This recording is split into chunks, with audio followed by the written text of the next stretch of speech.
tous les pamplemousses pèsent le même poids.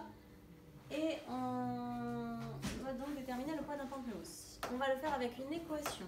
Donc rappelez-vous, il faut d'abord poser une inconnue. Une inconnue, c'est-à-dire on va désigner par une lettre la chose que l'on cherche. Qu'est-ce que l'on cherche ici, dans cet exercice? Qu'est-ce qui est cherché? En général, c'est écrit dans la question.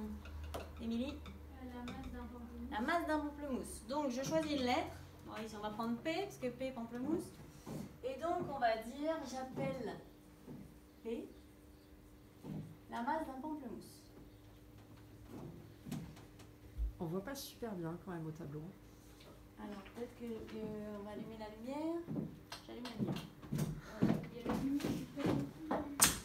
C'est où la lumière du tableau? En dessous du tableau. Ah oui.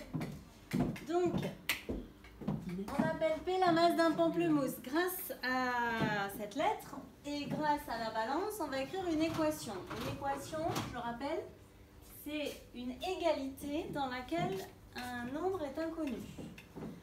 Le égal ici, il est représenté par le fait que la balance est équilibrée. Donc, ce qu'il y a dans le plateau de gauche de la balance est strictement identique à ce qu'il y a dans le plateau de droite de la balance. Donc, avec mon plateau de gauche, je vais écrire une première expression littérale. Qu'est-ce qu'on peut écrire ici qui représente ce qu'il y a dans le plateau de gauche de la balance en utilisant la lettre P? Camille? 2P plus 700. Exact. 2 pamplemousses plus 700 grammes. Dans mon plateau de droite, qu'est-ce que j'ai? Émilie? 5P plus 70. Exactement.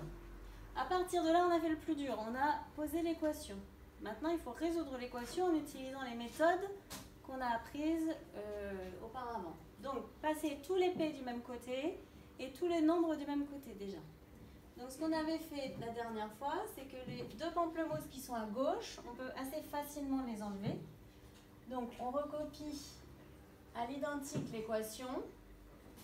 Et en utilisant des couleurs pour que ce soit plus évident, on enlève 2 pamplemousses à gauche et tout ce que je fais à gauche de l'équation, je dois le faire à droite de l'équation.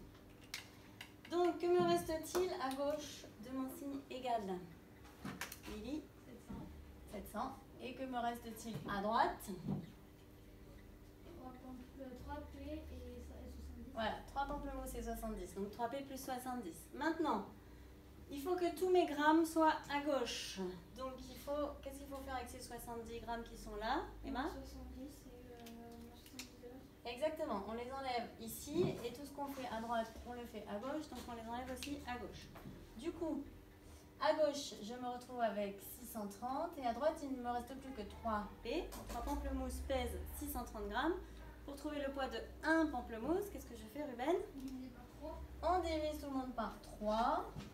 On divise toujours par le nombre qui est devant l'inconnu, devant la lettre en fait. Et donc la réponse, je vais la marquer ici. Un pamplemousse pèse 630 divisé par 3, c'est-à-dire 210 grammes. Et ensuite, on fait sa phrase réponse et on a donc résolu le problème à l'aide d'une équation. Merci.